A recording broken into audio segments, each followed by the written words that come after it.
Hello, everybody.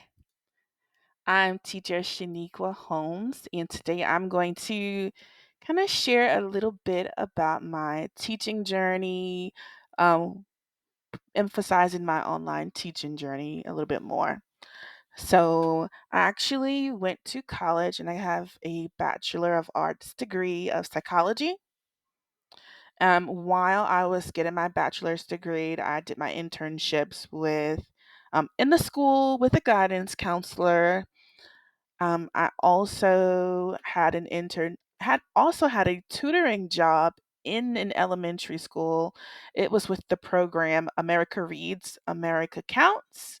And so I would teach like pull some students from the classroom or even work in the classroom with students from kindergarten all the way to the 7th grade. I was also doing a bit of online after school tutoring with kids while they were waiting for the bus to come or like towards the end of the day. So that's what I was doing while I was getting my degree. After I graduated, I immediately went into graduate school where I have a Master of Social Work. And right as I was getting ready to go to graduate school, I discovered Tutor.com. So I worked with Tutor.com from 2012 all the way to like 2020. Honestly, I think it was 2020 when I stopped working. It could have been, yeah, 2020. That's a long time. What I really liked about Tutor.com is that I didn't really have to schedule anything with them. With Tutor.com, I don't know how they're going about right now, but at the time when I was working there, your video was off and your sound was off. You wrote on the board like I'm writing right now, and you chatted in the chat box, asking students questions, like guiding them, to solve the problem. They did not hear you and they did not see you. That was amazing. I really like that. I like that we didn't really have to schedule too many hours. You can just kind of open up your laptop whenever you have free time and teach whenever you wanted to. The pay was pretty low, but because I did well and I had pretty good ratings, I ended up making like maybe like $9 to $10 an hour. And I was pretty close to getting more raises, but it just didn't work out anymore. I had scheduled some hours and I got sick and I couldn't make it, and then I ended up just like not going through them anymore. So 2012 to 2020, that's a pretty long time. So anyway, like I went to graduate school in 2012 and I did tutor.com. I also worked in a local preschool, private preschool while in graduate school. In 2014, when I got my master's degree, I was still working with tutor.com, and then I added on Wyzant. So I'm going to tell you a bit about Wyzant, and I actually still work with them now. It's just an online marketplace where they bring you parent requests and you can like respond to them whether you can take on the students or not. What I really like about Wyzant is you can set your own schedule, you set your own pay, and it's just like one-on-one tutoring. You may have an occasion where the parent might want you to tutor like all of their children, but basically you create your profile, you set yourself available, and then they come to you. I have no problem, and especially because I've been on there so long and have tutored so many hours. If I set myself available right now, I'll start getting requests. So this is always like kind of like my backup. Right now, I have about let me see, I think three students that I teach weekly on through Wyzant. Wyzant does take 25% of the pay. So I make sure that I set my pay at a price where minus the 25%, I'd still be okay. All right, so that's Wyzant.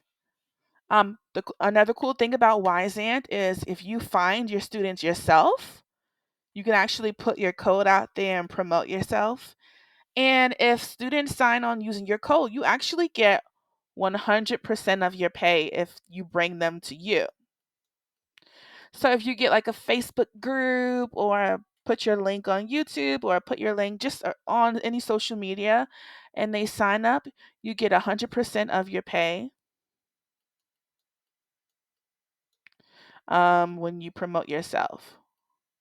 That's a cool thing. So you can use their tutoring platform. It's a whiteboard, audio, video, tools. You can upload documents if the kids needs to upload their like homework or test.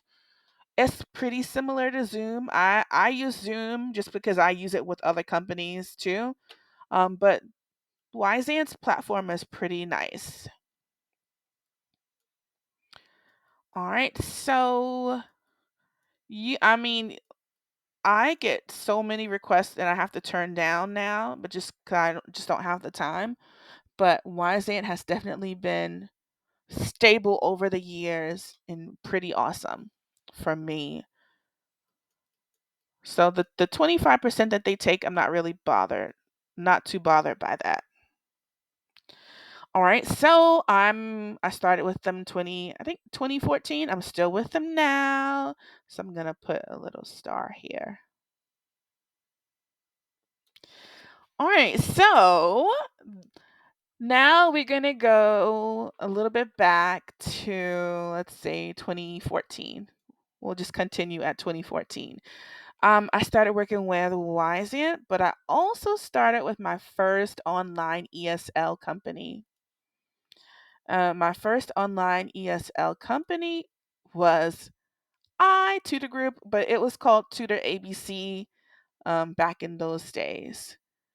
So we'll put Tutorabc.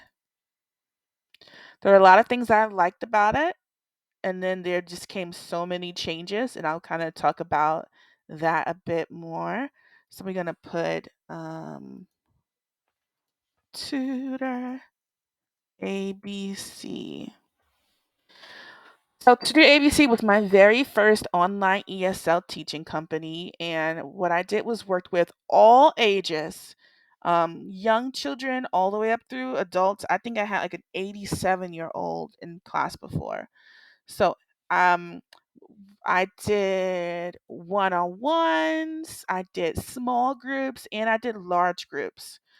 So, I mean, most of this information is irrelevant now with I think with the company since there are a lot of changes, but I'll just share with you what it was like back in the good old days. So in the good old days with Tutor ABC, um, you would have like up to 6 students or up to 6 adults or up to 6 kids in a group, and you would get pay, your base pay, plus bonuses for each student that gave you a certain rating.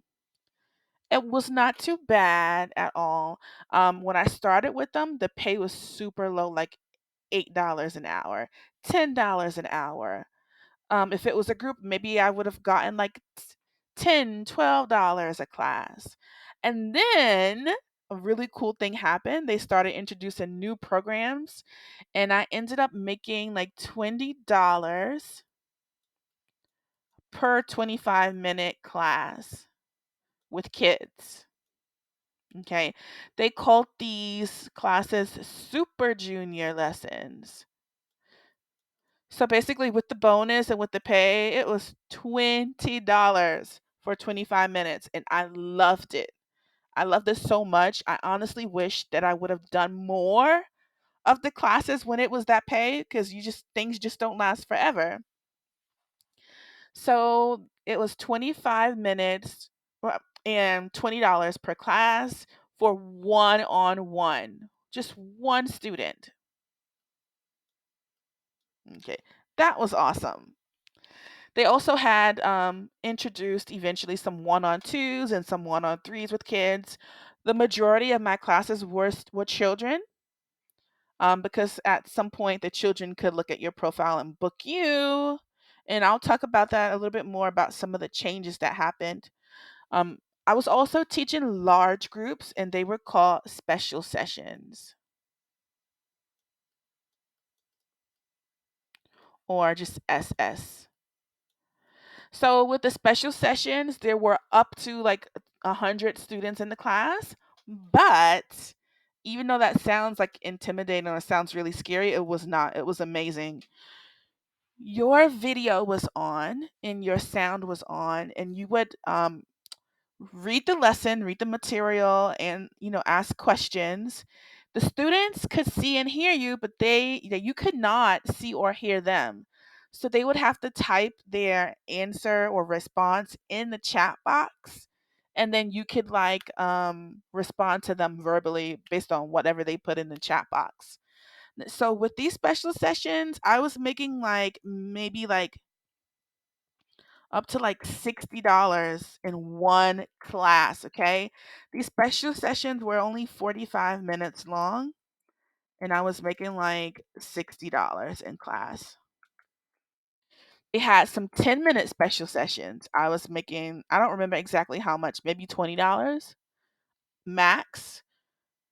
That is amazing for just 10 minutes of my time, and I can already make that much, and you can do them back to back. I loved special sessions so much. But then the other online tutoring companies for ESL came out for kids, right? So once the online tutoring companies like Vipkid, all of those, once those came out, Itutorgroup or Tutor ABC was like, wait a minute, they're only paying that much money per class? Ooh, let me copy them. Let me drop my fees down to $8 a class plus a bonus.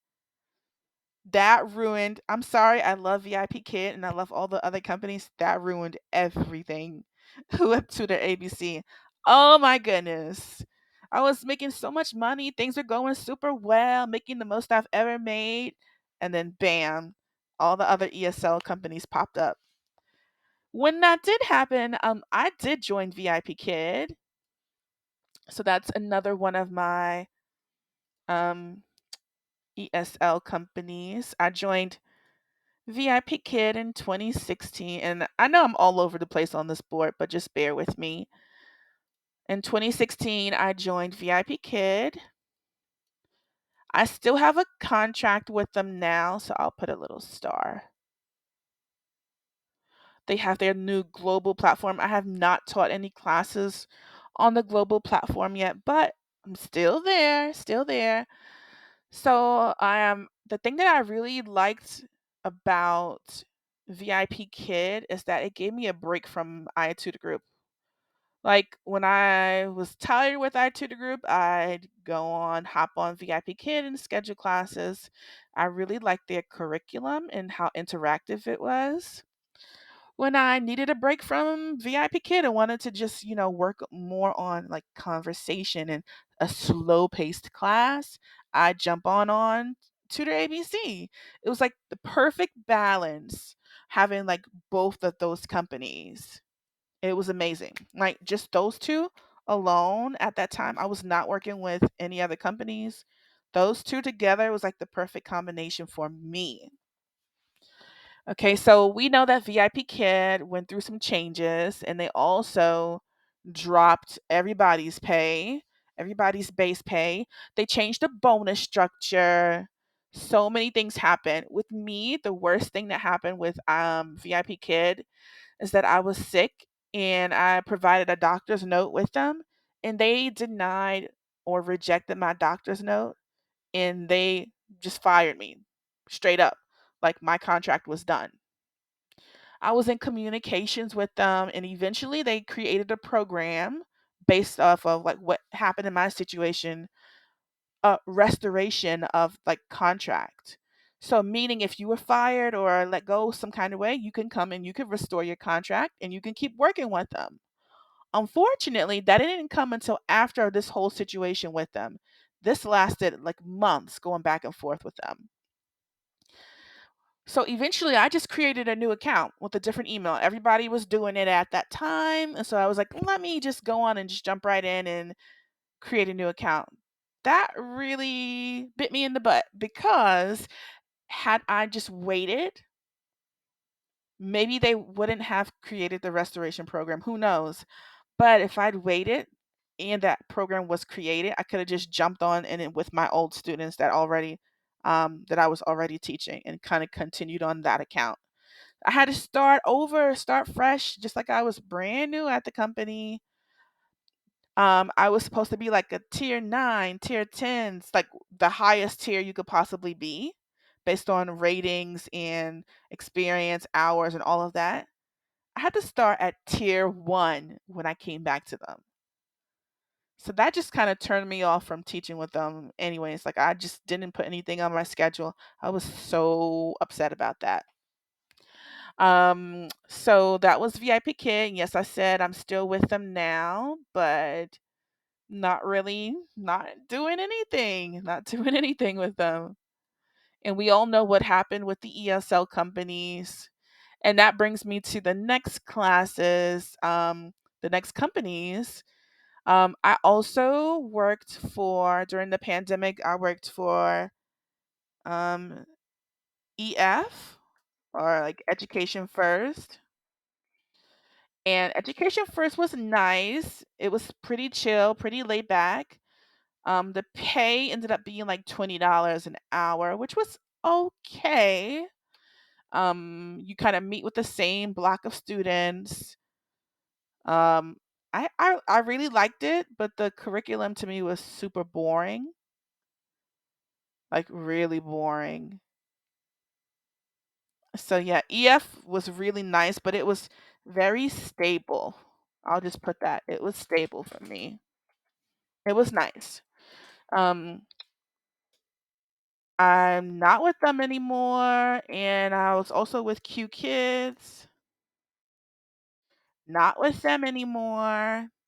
And let me see, any other companies? Oh, during the pandemic, I also joined Magic Ears, and I'm still with them. And if you have like no idea what these companies are, they're basically online ESL, English as a second language, companies where you teach kids, typically between the ages of like 3 and 15. Like that's the typical range. So Qkids was nice. Qkids was fun, and I still actually have my little stuffed animals somewhere around here. My little monkey and my little koala. There's Momo. Yeah, I'm not sure where Kobe Koala is right now. But anyways, um the thing that was cool about them is they were super interactive and they were game based. So you're basically guiding the children like through games. It was really fun, but you could get burnt out super easily. So balancing Qkids with the other companies made it where I wasn't like burnt out super fast. So not with them, not with EF anymore, not with Qkids. Magic Ears is also interactive and a lot of it is game based. And I am still with Magic Ears. I do not do a lot with them, but every once in a while I will log in and I still book my classes with them. They just will schedule or they won't. It just all depends. So let's see. That takes me to still during the pandemic. And once these ESL companies fell through for me, I wasn't really getting much with VIP Kid. I was not with EF anymore. I was not with Qkids anymore. Magic Ears was I was still with them, not doing too much. That's when I discovered, let's see, Kidpass, but and Outschool. The thing is, I had signed up for Outschool in 2018 when nobody like really knew about it before the pandemic. 2018, I created a profile and I was so scared that I never set up classes. That's one of my biggest regrets. What if I had created classes in 2018 instead of 2020? I would be like so popular on there, have a lot more followers, a lot more students, and it's just I let my own fear get in the way of me being successful earlier on Outschool.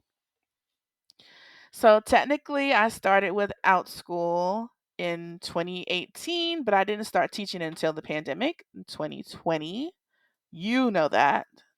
You know that date. So I'm going to add Outschool here. 2018 to now. Didn't start teaching until 2020, but yeah, I had a profile. Everything was set up, good to go. So with Outschool, if you're not familiar with that, it is also a marketplace type of tutoring. You do your classes through Zoom, and you can have like typically up to 18 kids in your class unless you get some like special requests.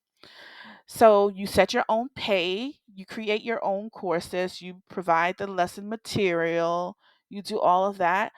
But you can set your schedule in your pay, and then it's pay per student. So if you think about that, like you have a lot of earning potential with Outschool, even after their 30% fee. Even after they take that 30%, if you have a certain number of students in your class and you set your fee to a certain number, you can still there's still teachers making like, oh my gosh, so much money on Outschool. I mean, not it's not going to be for everybody. I think it depends on how much energy you put into it and how much you market yourself on top of their marketing. You could do pretty well on Outschool. The difference between Outschool and all the other companies is all these ESL companies, we needed a bachelor's degree, but with Outschool, it was like one of the first companies that I got onto that did not require a degree, which was pretty cool. Meaning anybody, doesn't matter who you are, doesn't matter like where you came from, doesn't matter how you grew up, doesn't matter if you finished school or not. If you have a passion, you can teach whatever the topic is to kids 3 to 18. All right. So Outschool, I'm still with them. Still with Magic Ear, still with VIP Kid, not doing anything.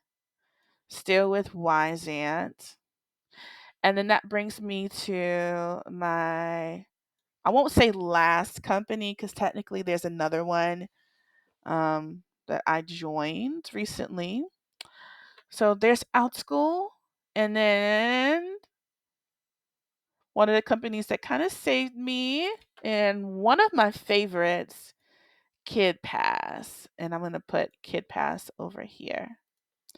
So I joined Kidpass during the pandemic, and they actually was a company where like kids could get a pass in certain cities, and they could go to like different places like skating or cake decorating or just like random like museum or this or that activity, and they would use their pass.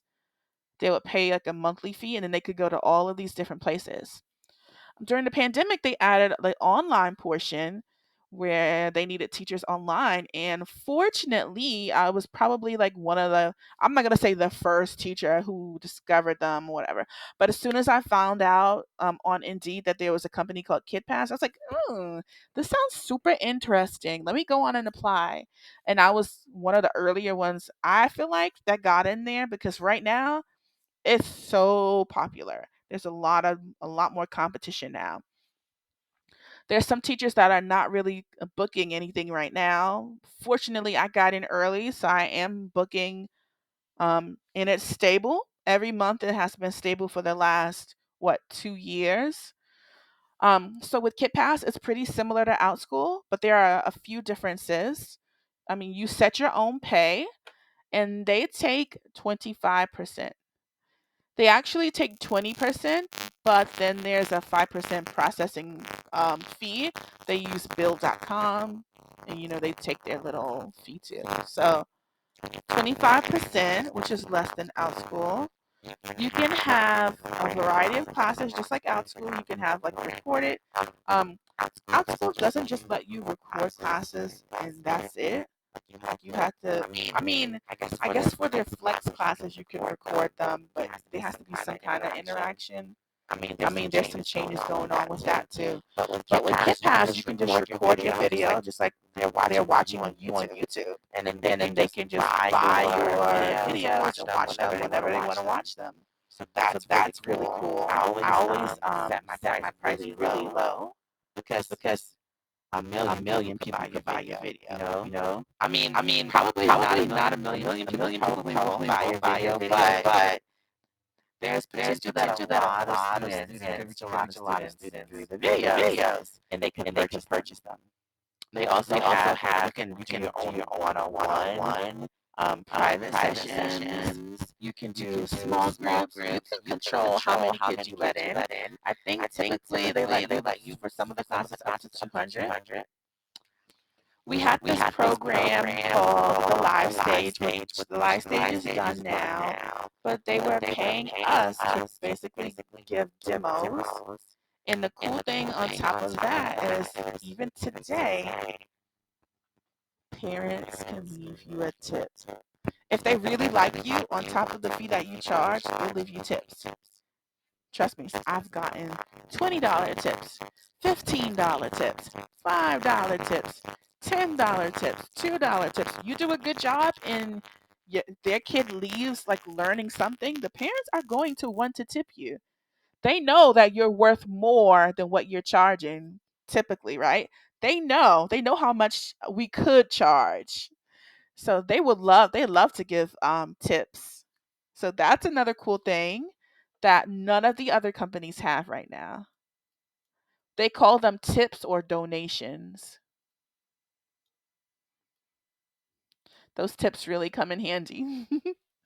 So it's like you kind of get a bonus, but it's not guaranteed and it's not, on a monthly basis. It's whenever a parent decides they want to tip you.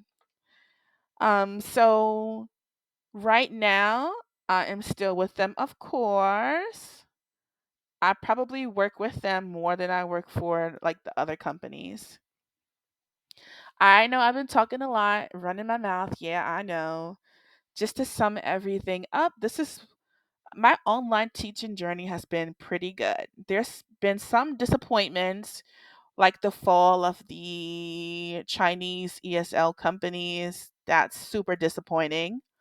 But the cool thing about them falling is I now know my worth. And what I mean by that is I'm not going to take $8 a class anymore, right? I might charge $8 a student. Those Chinese companies were making so much money off of us. We were teaching maybe 4 kids in a class, right? And getting that $8 for 4 kids? Wait a minute. 8, 16, 24, 32. I could at least get $32 from teaching something very similar. So I learned what my worth is. I learned what all those companies were charging, which is way too much for me, honestly. But now I dig in a lot of knowledge. I got my TESOL, my TEFL, IELTS certifications. And now I can use those as, hey, I have them. And I can take those to Outschool and Kidpass and promote myself with those certifications. I'm really happy with my journey. I've been doing this full time pretty much since 2014 when I finished school. I ended up not going into social work yet, but I can use a lot of the skills in my classes. Right now, I'm doing preschool. I do one on one math sessions from preschool all the way through middle school. Typically, I will go up to algebra and then just cut it off at that point because at that point, I have to think. And I want it to be as easy on me as possible. So I just do preschool to algebra. Um, I am doing kindergarten, like a kind of like a pre-K kindergarten like readiness course. It's a group. I am teaching a lot of different math classes on Outschool. I'm teaching multiplication, division, fractions, decimals, and then I also have my private lessons on across all of the platforms where I offer reading, phonics, math, all elementary and middle school topics. Basically, I can tutor in. I would love to hear about your online teaching journey. Where are you in your journey? When did you start? What companies did you start with? And where are you now at this point in time? And I would also like to know where you're going to go with that.